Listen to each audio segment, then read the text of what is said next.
Hey everyone, it's Fraser from Quantum, and this evening I'm here with Magnus and Jason, our two principal designers. And what we're going to look at, I believe, and correct me if I'm wrong, we're going to have a little look at the difference between heavy, a medium, and a light seeker, and what that means for the player as they transition around the level. So I think the best thing to do is let's just get into it. Okay, so here we are inside our little demo level. This is some footage we recorded earlier of a speed test. We're testing specifically Modex weight and what effect it has on character movement and speed. We can see right now this is what you would class as an average Modex weight just now.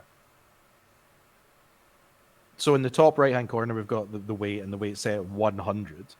So Yeah, you can see the movement in this character is pretty general. Like I just get this, that it feels like very standard. It's got a little bit of pace.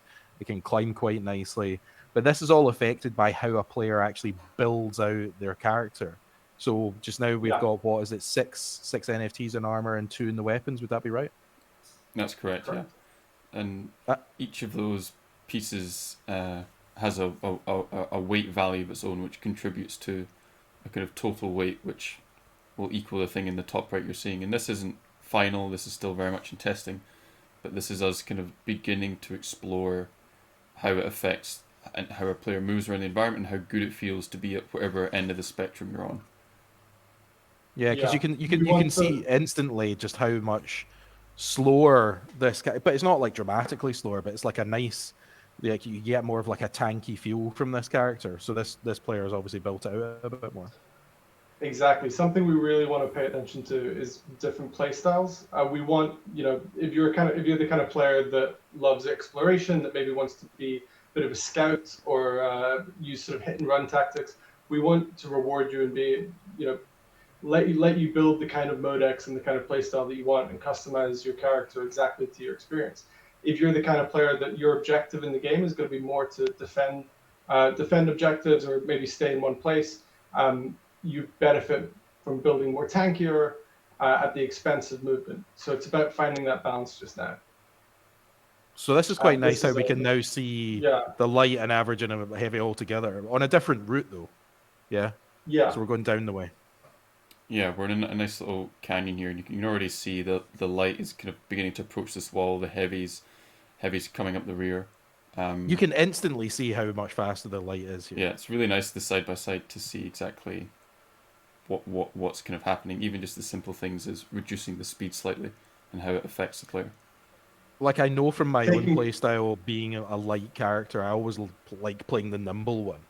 So I know that I'm going to enjoy building out like a light sort of recon style Modex as opposed to like a heavier tank. Tanks have never been my bag.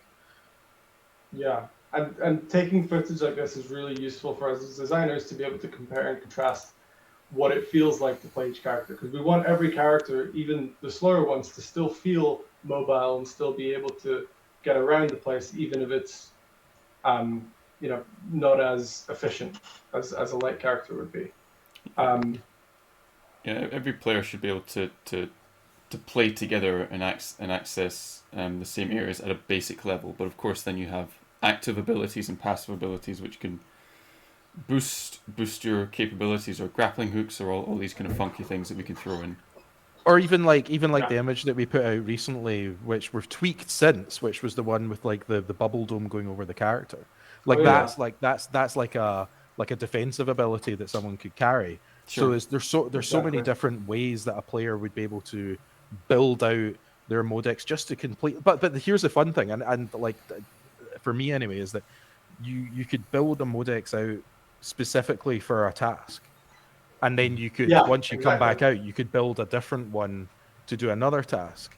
And that's something that I'm going to really enjoy personally, is just being able to collect so many different pieces and then being able to chop and change those pieces on my Modex in order to do like different things. If I want to just go in and like hunt other players, or if I want to go in and I'm like looking for something and I want to get in and out as fast as I can, that's something to me which is kind of cool, because I've always felt when games give you classes, they tend to be quite restrictive in what they do. So Yeah. this, where we're kind of like, it's like, making a free class where you can do whatever you want with it.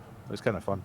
Yeah, so it's about balancing that as well. So allowing players the freedom to customize and build the kind of playset they want, not just as an individual but also as a team. But finding dynamic systems like the weight of a Modex in order to balance it and keep it fair, so that it's not overpowered to be light or overpowered to be heavy. We want every weight, no matter what weight your Modex ends up being, it should be competitive.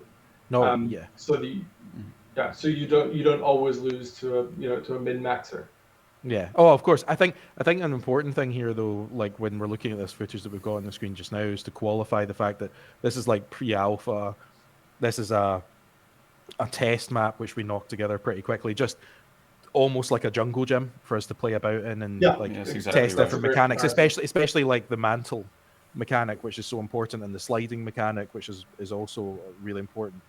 So that's what this is. But it's nice. I think one of the things for me anyway is seeing now when we're starting to get our own assets in, now that we've got the animators and we've got the designers, we've got all the team working together, like having our own arms and like the weapon system coming in, taking it from Shady and One Pixel Brush's original concept art, where they built that in Blender, which is like full 3D assets, and it's amazing what you can do there. Like we can just move the cameras about and get different shots, but taking it from there and actually putting it into the Unreal Engine for us to then mess about with. It's really nice seeing it starting to come to life. Being able to run around in concept art, this is a really Yeah. special experience. Yeah, so it brings a And lot of seeing it go smiles from all your over brain. faces. Well, Anyway, one of the things that I really want to build actually next, if we were just to build like just for fun, would be like I just want to see Jericho come to life because that's like the player hub. But that'll be further down the line. But that's just my personal one that I'd love to see Yeah, come to life. we will oh, get for there. sure. But yeah, even just little bits like the grenade and the spear coming in recently. Oh, It's Yeah. always the spear! I need you guys to make me something before you fix it properly. I need you to make me a GIF of like using the spear to get to the moon. Just once, and then I'll be happy. But look, thank you so much to everyone for watching this video. Please make sure to subscribe down below, and you use that bell icon so you get any notifications when we do an upload or if we're going live or any of these things. If you've not done so already, please make sure to join our Discord and our Telegram groups. The links are all be in the description below. And until next time, thanks again, and we'll see you soon.